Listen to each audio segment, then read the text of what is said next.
Hi there, Emily Eldredge here with Emily International and Powers and exPowers in the drawing out process. I get asked all the time, how did you come up with this drawing out process? Well, in order to answer that question, I've got to take you back to 2008. Up until then, I'd really been building this business that I loved, and I was in business with my best friends. I had a romantic relationship that I was so excited about, and I was convinced this person was the one, and everything was great. But then it all collapsed, and I fell into a very deep, dark night of the soul in which I was deeply depressed and sobbing uncontrollably every day, and frankly, self-loathing, almost to the point of suicidal.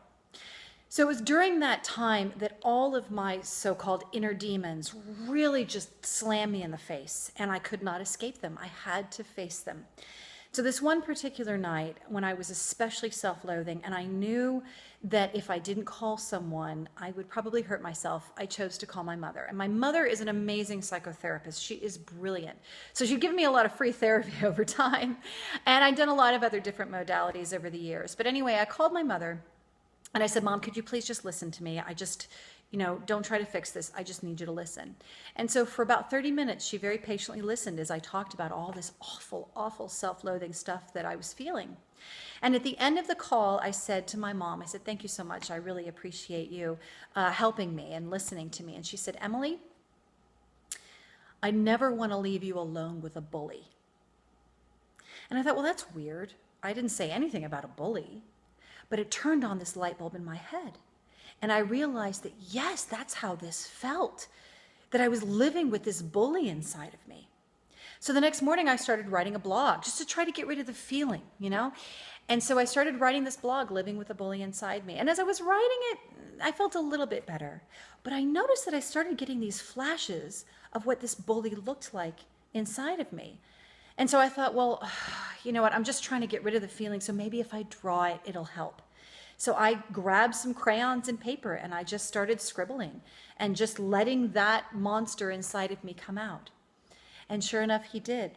And he came out as this green, hairy creature with fangs and claws, and he had blood dripping from those fangs and claws and blood dripping from the spikes on his body.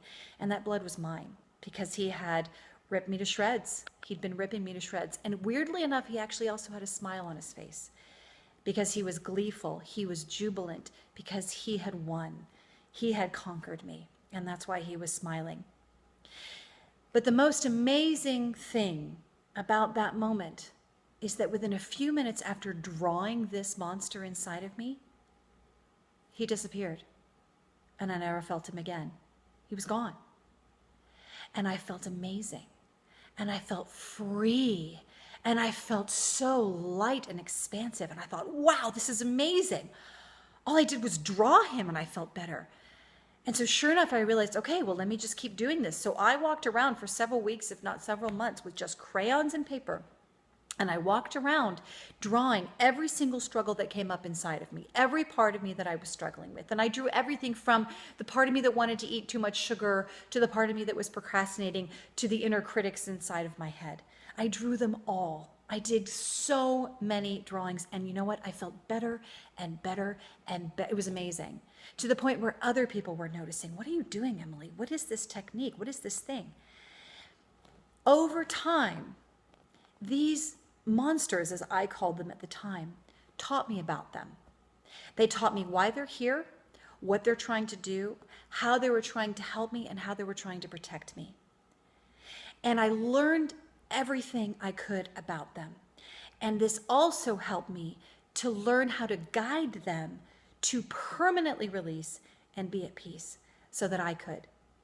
So over the course of about a year from that very first drawing, that's how I developed the drawing out process, by listening to these parts of me. And then I also had wonderful people who supported me along the way, including a wonderful woman named Hope, who is now an amazing life coach. And she was my guinea pig. And she let me practice on her, and we tried out different questions to see what would work, and really helped me refine the process itself. So that's how the drawing out process came to be. It really came out of my own experiences with some help along the way, and thankfully some higher wisdom as well guiding me to it. So I'm so grateful now to be able to share it with you and to share it with other people in the world. People all over the world have experienced this, and it brings me such joy to know that the pain that I went through is now helping people out of their own pain. So there it is. That's how the drawing out process came to be. I'm going to do another video that talks about how I discovered the exPowers and the exPowers as well. So stay tuned for those. Bye.